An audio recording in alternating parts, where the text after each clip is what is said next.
Like twice, 3 times. Anapelekwa kwa bush, alafu anaulizana na hapa iko sawa. Yani hapo amalizie hapo. Maximum fear and the terrorism.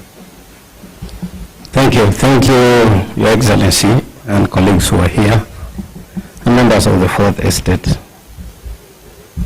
I hope I'll be able to give the story without being emotional. But I want to break it into 2 parts. And part 1 is at the burial the day before and at the burial of Erastus. The day before the burial,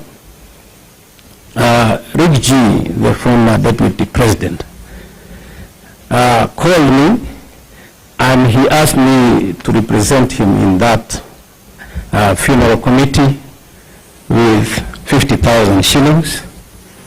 And he also said that he would attend that burial. So when I went there, I found so many people, roughly about 300 of them. And when I spoke to them, because they gathered, I spoke about what Rinji had told me, pole, kwa familia, and then I also brought my pole.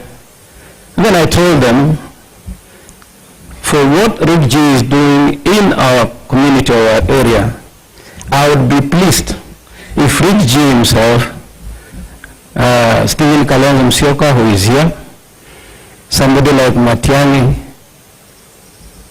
brother Eugene, and the rest of them, would join hands and liberate this country from what we are going through. The people who are there were very excited, extremely excited, even to hear that Rick G was going to come. But more importantly, when they heard that there is intention to bring all of us together so that we can liberate our country. That was the day before. And so I told Rick G watu wamepokea vizuri na wamesema unaweza kuja. And therefore the next day he called me and asked me, can you wait for me in an appointed place so that we can go together? And we did so. And he came and we went. I'm trying to make it short. And on reaching there, we found very excited crowd. Because I can tell you, on our arrival, an announcement that we have arrived, the crowd went wild. They were cheering, they welcomed us. The MC also did the same. We got a place where to sit. But when we sat, I observed one thing that was unique. That the area MP, one John Kirago had declined to sit where the VIP tent was, and he decided to go and sit where the Akorino bishops were. And I asked, why would it happen? I just asked somebody. And they said he was offered and he declined. And so we sat in and listened to the people who were speaking, and then we listened to the sermon. Everything was looking okay. But at one point, when the bishop, the main bishop, was preaching, there was sudden influx of young men, who came from 3 different directions. Most of them did not come to stand or sit where we were. What they did is that they sat next to the fence, others near the gate, and the rest were somewhere near the toilets. And at one time I remember I went to the washroom, and there is, now when I was thinking later, there was this one person who had a cape and had a mask, was like hooded, who from afar escorted me to the toilet, though I had my voice. Then he came back and went behind the VIP tent. I did not take offense because I didn't know who he was. I'm saying that because you will hear what happens when I get into the Subarus. So many people spoke, but I want to bring it to where I was invited by the area MCA. And the area MCA specifically, he actually hit out at the local MP for going to vote no, to vote yes against Rigiji. For that impeachment motion, as his vote was the vote of Limuru, and he said that was not our wish. Na watu wakapiga makofi sana. Then he is the one who invited me. I broke my speech into two. One, and I told the people, I'll give message of condolence, which I did. The second, I'll tell you why I will talk about Rigiji. So the first part went on well. Then I came to the second part, and I started talking about how Rigiji had come and decampaigned against me. However, I was now sharing a platform with him because we had decided to bury our interest in the greater interest of the community and the region. And as I started talking about Rigiji, there was a huge surge of youth who came specifically to the VIP tent. And I noted that VIP tent was like a target. So I was speaking and looking at them and trying to bring peace, telling them I'm peaceful, everybody who is here is peaceful. And they said, don't tell us about Rigiji. We would have voted for you, but he told us not to vote for you. I told them, that's fine. Even me, I would even probably not speak to him. But now that we have a common problem, we need to move together. They now started shouting back. Said, no, we are not going to allow it. The first person to shout that, I told him, just relax. I explained, then you tell me whether what I've said is okay. But another person, a second one, shouted back. The third event was somebody who pulled out the support of the tent. In that tent, I'm seeing now, when I saw the tent was collapsing on him, I kind of stopped. Because I wondered, where am I going? A visitor is almost going down with the tent. But they pushed me out, some of them are here. And of course, Rigiji had his own security. They took him to the car and held both loose.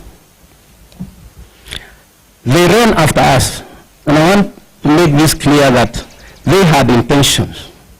Because for the first time, I ran frantically for 2 kilometers. You look like a marathon. And what still is because it was downhill. So by the time I got where I was going, my knees were aching. Yeah, it's not a laughing matter, but we can laugh about it. And then at one time again we got onto the road, and then we saw those guys coming. When they said, my guys told me, you know, those guys are carrying machetes, they are carrying pangas, some nut rungus. So the best thing you can do to sipita barabara, when they see they can't get you, wataingia kwa boda boda, alafu watafika mahali tuko. And indeed I did that. And therefore we got into one of the houses. I want to believe he's a cousin of Baba Yao, because he so introduced himself. And when we got there, he told us, you are not going to pass through the actual path. Mutapitia kwa majani, mutapitia kwa mahindi, na mutapitia kwa napier grass, and into the forest so that they don't see you. When we explained what was happening. And he quickly said, can you take off? Because probably he imagined what kind of harm there was going to be. So we took off, and we ended up in some road. And one of my PAs, then I told him, now that we're here, what do we do? I cannot go to walking to the main road. I don't know what will happen. So he said, we'll ask for a taxi. And he asked for a taxi. And this taxi came, it was very near the main road. And because I knew these guys probably would come to the shopping center of Bibiani, I decided then I'll tell the taxi to drive me away towards Naivasha, and wherever I'll be, probably I looked for a vehicle and used to get home, and that's what they did. In the meantime, I was trying to call my guys. My driver was not picking, but at least one of the guys picked and he said, "It's okay. Vehicles have been hammered, but you just go. We will see what to do." So to me, I took off on the way towards flyover. There's a center called flyover, and we were in that taxi. There are two Subarus. One black came in front. One green was at the back, but the one that came in front just stopped askew in front of us. And then this other one, when we checked, it was just almost knocking the bumper of the taxi. So two guys came from the front one. They opened the rear door. I was seated with the area MCA. I had my phone, and I'm saying that because the area MCA's phone had fallen off. Where is it? He said, "I cannot trace it." Tukapiga ikawa inalia lakini haichukulia. Akaniambia imeanguka huko kwa kiwanja. Sasa yangu nilikuwa naye. And when they took us into the first vehicle, a few meters, like 100, they stopped again. Both of them very close range. And they pulled him out into the rear car. And then a guy came from behind and I was sandwiched. Macu. All these guys were hooded. And I said this because Kalembele, I spoke about somebody who was hooded in the barrio. And now, these guys who are inside the Subaru, all of them, including the driver, are hooded. They have a mask. And they have, one had a cape and the others had baklava. Now, one of the things I was told is lazima utatii na utakaa hapo na tukikuuliza, I'm saying this because they were speaking in Swahili, na tukikuuliza kitu ujibu. Umesikia? The only time I was allowed to check sideways, because later they told me usiangalie kando, angalie mbele, is only when they asked, unaona hii ni nini? Na pande hiyo ingine ni nini? Those were shotguns. I've been a chairman of security, I know them.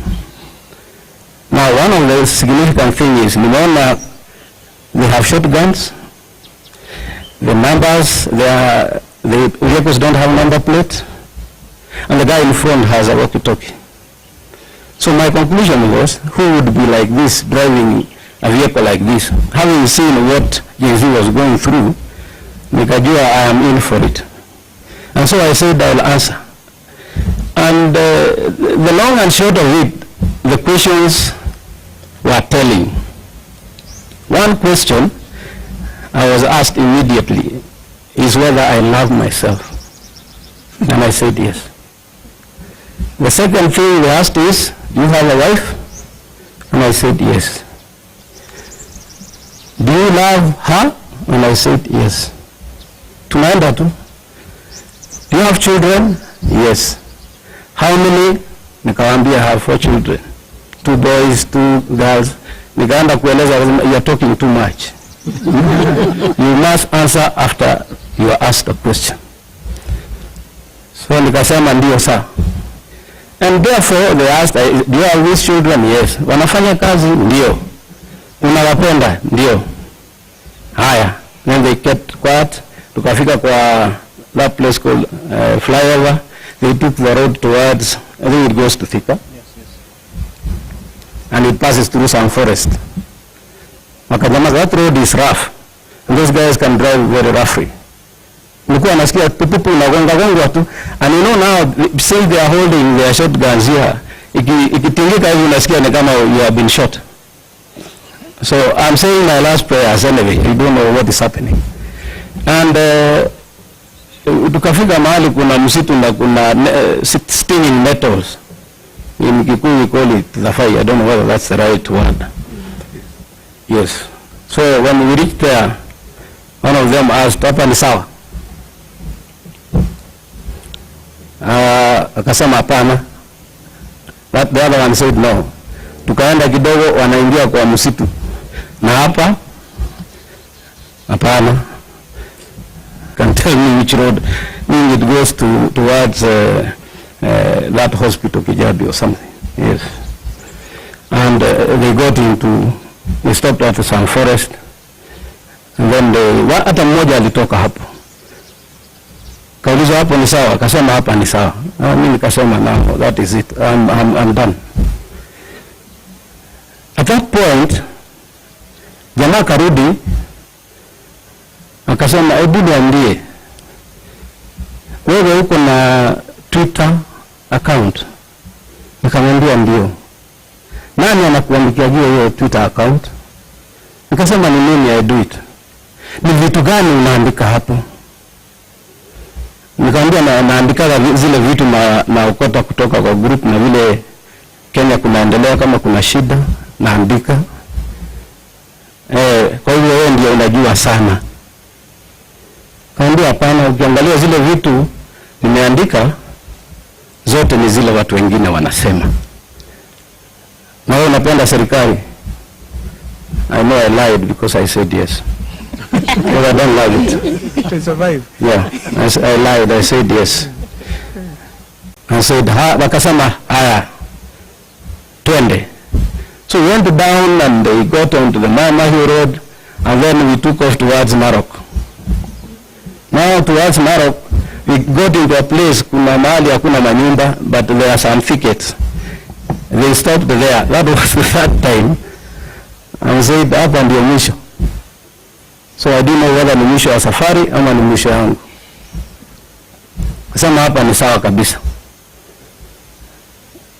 So I asked, nilikuwa mnataka nifanye aje? Because mimi sijaongea kitu mbaya. Mkiangalia vile niliongea pale kwa mazishi, nyamaza. Sisi tuko kazi. He said, keep quiet, we are doing our work. Kasema asante. Even bad things wakisema nasema asante.